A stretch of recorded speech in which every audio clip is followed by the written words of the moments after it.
Imagine, tu brilles, tu rayonnes, tu as travaillé sur toi, tu t'élèves intellectuellement, émotionnellement, spirituellement.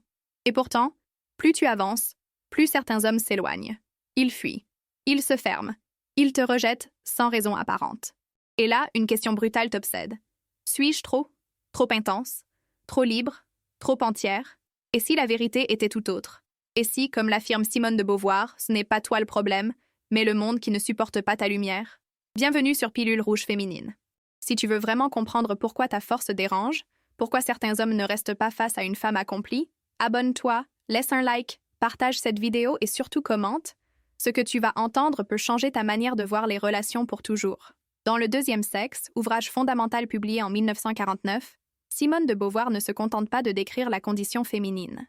Elle la démonte, la déconstruit, et surtout, elle révèle les mécanismes invisibles qui maintiennent la femme dans un rôle d'infériorité sociale, émotionnelle et existentielle. À la page 54 du chapitre 10, elle écrit « L'homme se définit comme le sujet, la femme comme l'autre ». Autrement dit, dans notre culture, l'homme est actif, central, pensant, il est celui qui fait, celui qui choisit. La femme, elle, est regardée, définie en fonction de lui. Et dès qu'elle sort de ce rôle passif, dès qu'elle s'affirme comme sujet autonome, elle devient une menace. Maintenant, pense à ça. Quand tu t'illumines, quand tu assumes ta vérité, ta puissance, ta liberté, tu ne rentres plus dans ce moule de l'autre. Tu deviens sujet. Tu affirmes ton existence. Tu fais ce que Beauvoir appelle « transcender ta facticité ». Tu refuses de rester figé dans un rôle imposé. Et c'est là que tout change. Beaucoup d'hommes, conditionnés par des siècles de patriarcat, ne savent pas comment se positionner face à une femme qui ne mendie pas leur validation, qui n'a pas besoin d'eux pour exister. Ils se sentent désorientés, parfois même diminués. Ce n'est pas ta lumière qui est le problème, c'est leur incapacité à supporter une femme qui n'est pas dans la soumission, mais dans la réalisation de soi. Simone de Beauvoir insiste aussi, dans le chapitre 14, pages 103 à 108, sur un point crucial. Il n'est pas naturel que la femme soit inférieure. C'est la civilisation tout entière qui a fabriqué ce mythe. Le mythe de la femme douce, silencieuse, dépendante. Quand tu casses ce mythe, tu déranges l'ordre établi. Tu deviens un miroir que certains hommes refusent de regarder, car ils les renvoient à leur propre inconfort, à leur propre immobilité. Mais dis-moi, as-tu déjà ressenti cette sensation d'être trop pour un homme? Trop libre, trop lucide, trop complète? Dis-le dans les commentaires, partage ton histoire. Car ici, on brise le silence. Ce que Simone de Beauvoir nous enseigne, c'est que la lumière d'une femme libre n'éteint personne. Elle éclaire ce que les autres n'osent pas regarder. Et c'est justement cette lumière qui attire les consciences éveillées et qui fait fuir ceux qui préfèrent les ténèbres de l'ignorance. Et attention, ce n'est que le début. Dans un instant, je vais te révéler ce que Beauvoir considérait comme la plus grande prison intérieure de la femme, celle qu'elle-même ne voit pas mais qui détermine ses relations, ses choix et ses blessures amoureuses. Alors, tu veux vraiment comprendre pourquoi certains hommes fuient ta lumière? Reste jusqu'au bout.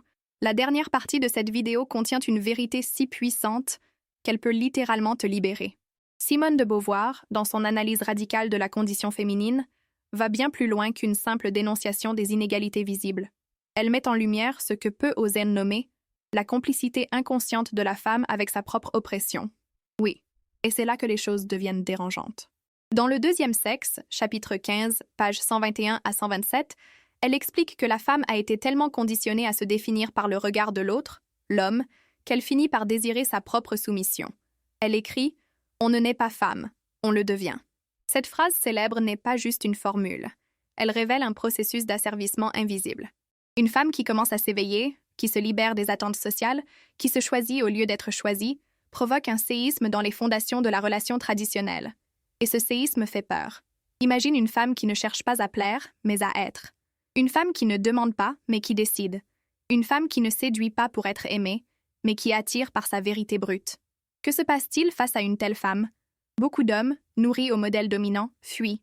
Et ce rejet n'est pas un jugement de ta valeur. C'est un aveu de faiblesse de leur part. Simone de Beauvoir l'explique. L'homme faible redoute la femme forte car elle l'oblige à se dépasser. Alors non, ce n'est pas toi le problème. C'est le monde qui a été construit pour préférer des femmes soumises, effacées, dépendantes. Et c'est ce monde que tu déranges simplement en étant pleinement toi-même. Mais le plus puissant reste à venir. Dans la suite, tu vas découvrir la plus grande révélation de Simone de Beauvoir sur l'amour. celle que même les femmes les plus éveillées ont parfois du mal à accepter. Tu vois, Simone de Beauvoir n'a jamais cru à l'idée d'un amour romantique qui viendrait compléter la femme, combler un vide ou réparer une blessure. Pour elle, cet amour idéalisé n'est souvent qu'un piège raffiné, un mirage culturel destiné à maintenir la femme dans un état de dépendance. Dans Le deuxième sexe, chapitre 19, pages 202 à 208, elle écrit « L'amour n'est pas la solution à la condition féminine. Il en est souvent la conséquence. Cela signifie que, tant que la femme ne s'est pas réalisée en tant qu'être autonome, son amour ne sera jamais véritablement libre. Il sera toujours teinté de besoins, de recherche d'approbation, d'un espoir que l'autre vienne valider son existence. Et c'est ici que se cache la plus grande prison intérieure dont je te parlais tout à l'heure. La femme, même éveillée, même consciente, peut encore se retrouver prise dans le besoin subtil d'être choisie. Elle peut encore mesurer sa valeur à l'aune du regard masculin. Et c'est cette dépendance émotionnelle, souvent inconsciente, qui provoque les relations déséquilibrées, les trahisons, les déceptions. Simone de Beauvoir, dans un passage remarquable du chapitre 22, page 251, souligne « La femme croit aimer, mais elle attend. Elle attend d'être regardée, d'être désirée, d'être validée. Elle ne vit pas l'amour comme une liberté, mais comme une délivrance. Et lorsque cet homme, au lieu de la libérer, fuit sa lumière, elle croit que c'est sa faute. Elle se remet en question. Elle se dit qu'elle est trop indépendante, trop directe, trop intense. Mais la vérité est tout autre. Cet homme ne fuit pas parce qu'elle est trop, il fuit parce qu'il ne sait pas comment exister aux côtés d'une femme qui ne joue pas le jeu traditionnel. Beauvoir insiste sur un point fondamental. L'amour vrai ne peut exister qu'entre deux êtres libres. Deux sujets, deux consciences éveillées. Si l'un attend et l'autre domine, ce n'est pas de l'amour. C'est une répétition des rôles sociaux. Et c'est précisément ce que tu refuses. C'est pourquoi ta lumière dérange. Parce que tu ne veux plus être l'autre. Tu veux être sujet. Tu veux aimer sans te perdre. Tu veux donner sans t'effacer. Tu veux choisir et non être choisi par défaut. Et cela, peu d'hommes savent le recevoir. Peu d'hommes sont prêts à cette forme d'amour mature, libérés des chaînes invisibles de la domination. Alors je te pose une question puissante, sincère. As-tu déjà confondu amour et délivrance? As-tu déjà cru que l'autre allait te sauver? Et si au contraire, la seule véritable libération, c'était toi, par toi-même? Dis-le dans les commentaires. Partage ton expérience. Ici, ta parole est un acte de lumière. Et reste avec moi, car dans la dernière partie, je vais te révéler une vérité tirée des derniers chapitres de Le deuxième sexe, une vérité que presque personne ne cite, mais qui explique pourquoi, malgré leur conscience, tant de femmes restent encore dans des relations qui les éteignent. Ce sera le moment le plus fort de cette vidéo, le plus percutant, celui qui pourrait bien transformer définitivement ta manière d'aimer et d'être aimé. Reste bien jusqu'au bout. Voici maintenant ce que peu ont le courage d'affronter, ce que Simone de Beauvoir a mis en mots avec une lucidité glaçante dans les derniers chapitres de Le deuxième sexe. La femme moderne, même consciente, même éveillée, peut encore se trahir elle-même. Et cette trahison n'est pas toujours visible. Elle est subtile, profonde, enracinée. Dans le chapitre 26, pages 312 à 318, elle décrit un paradoxe bouleversant. La femme libérée reste parfois prisonnière de son désir d'être aimée. Elle lutte à l'extérieur, mais abdique à l'intérieur.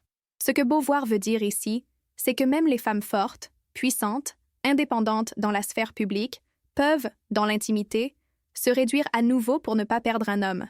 Elles abaissent leur voix, retiennent leurs idées, modèrent leur lumière.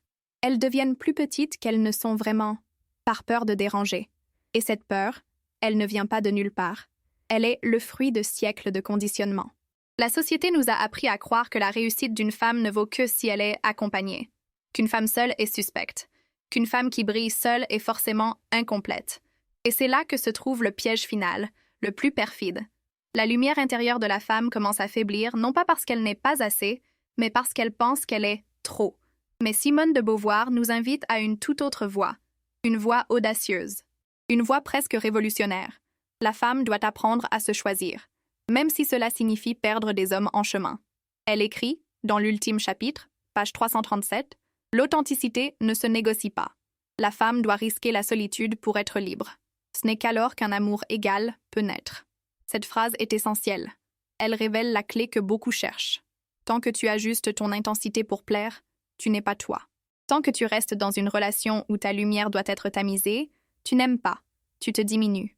Alors oui, certains hommes fuient ta lumière, mais ce ne sont pas les bons. Ce ne sont pas ceux qui méritent ta présence. Ce ne sont pas ceux qui comprennent que ta liberté n'est pas une menace, mais une offrande. Et maintenant que tu sais cela, que vas-tu faire? Vas-tu continuer à éteindre ta lumière pour retenir quelqu'un? Ou vas-tu, enfin, rayonner sans te demander qui reste ou qui part? Dis-le dans les commentaires. Ta voix compte. Ton histoire peut réveiller d'autres femmes. Et si tu as regardé cette vidéo jusqu'ici, laisse un commentaire avec ces mots. Je choisis ma lumière. Abonne-toi à Pilule Rouge Féminine, car ici, on ose penser, on ose ressentir, on ose se libérer. Laisse un like si ce message a résonné en toi. Partage-le avec une femme qui a besoin d'entendre cela aujourd'hui. Et surtout, ne pars pas tout de suite. Je t'invite à regarder ces 2 vidéos qui s'affichent à l'écran. La première explore la manière dont Simone de Beauvoir voit le désir féminin, une autre révolution cachée dans ses écrits. La seconde t'emmène encore plus loin. Pourquoi les femmes puissantes dérangent et attirent à la fois? Une analyse profonde est nécessaire. Car comprendre, c'est déjà commencer à se libérer. Et aujourd'hui, tu as fait un pas immense vers ta lumière. Ne t'arrête pas.